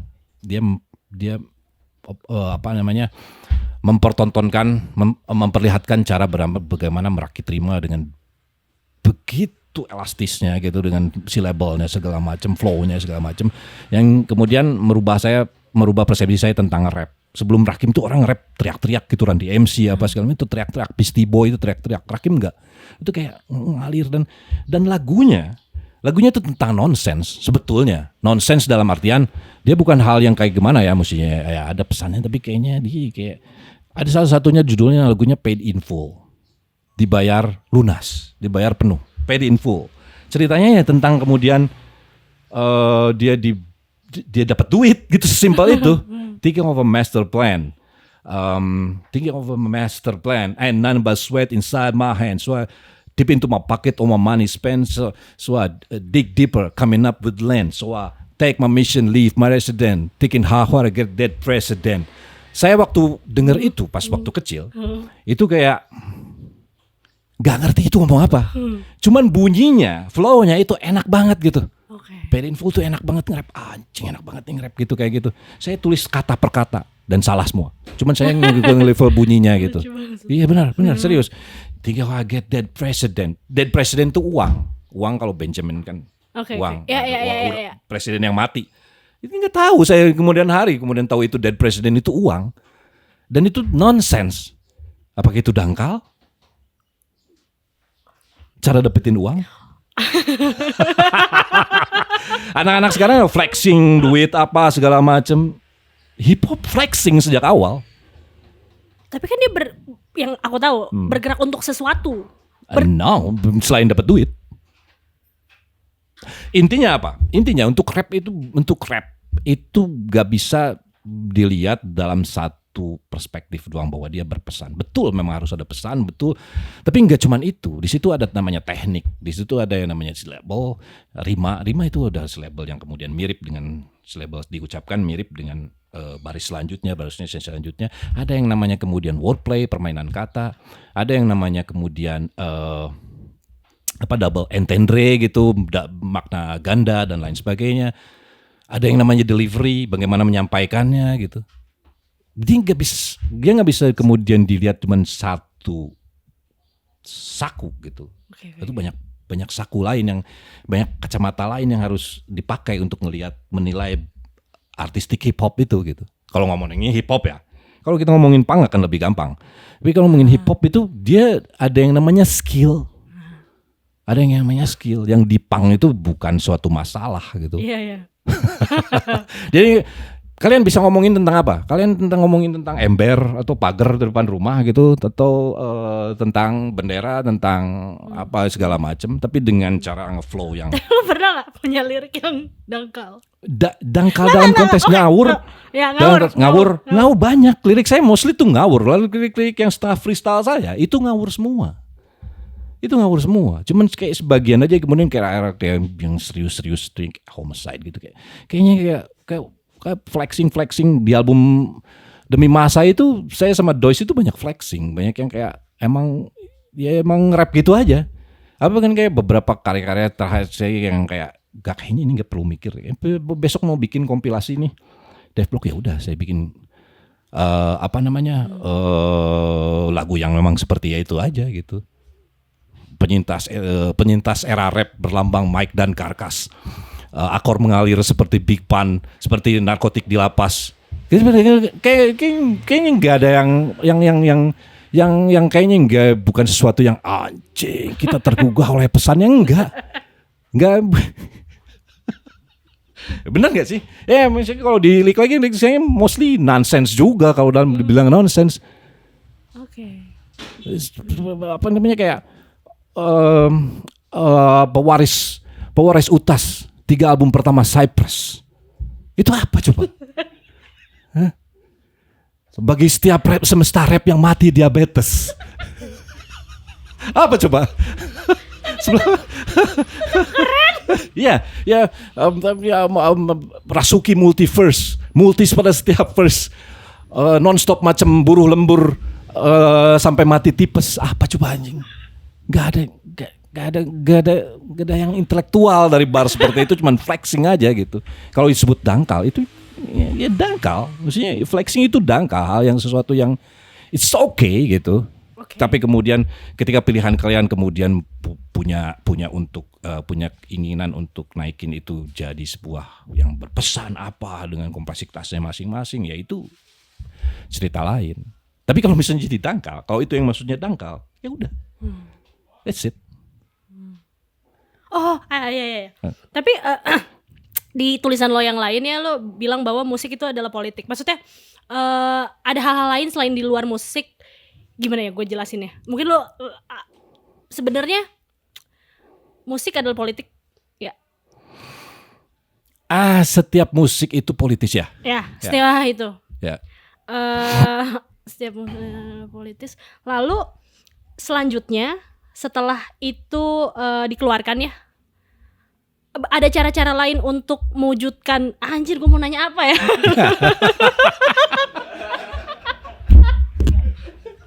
Ngopi dulu, belum ngopi kau. Belum ngopi dia.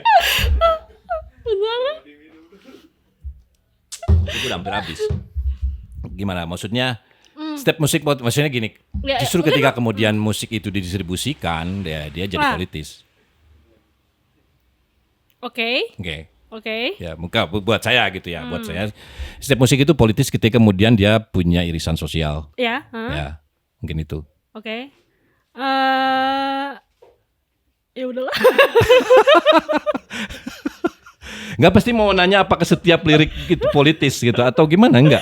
Sebenarnya lebih ke gini sih, gimana ya?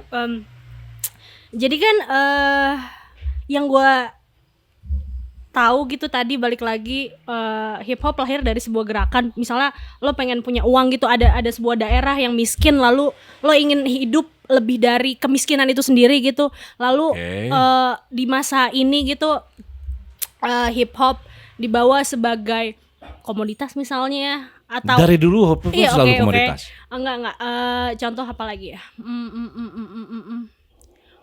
Ketika si hip hop ini hanya dijadikan jalan menuju kesuksesan dan ke popularitasan, apakah itu sah-sah saja juga? My hero, pahlawan saya itu, pahlawan rap saya itu semuanya ngejar popularitas, mostly. Rakim tuh kalau misalnya dilihat itu, kalau dilihat lagi, dan saya nggak pernah memperhatikan itu sampai kemudian di kemudian hari tahu bahwa dia itu pakai brand-brand ternama, dia itu pakai Gucci apa segala macam gitu, kayak pakai luxury brand gitu.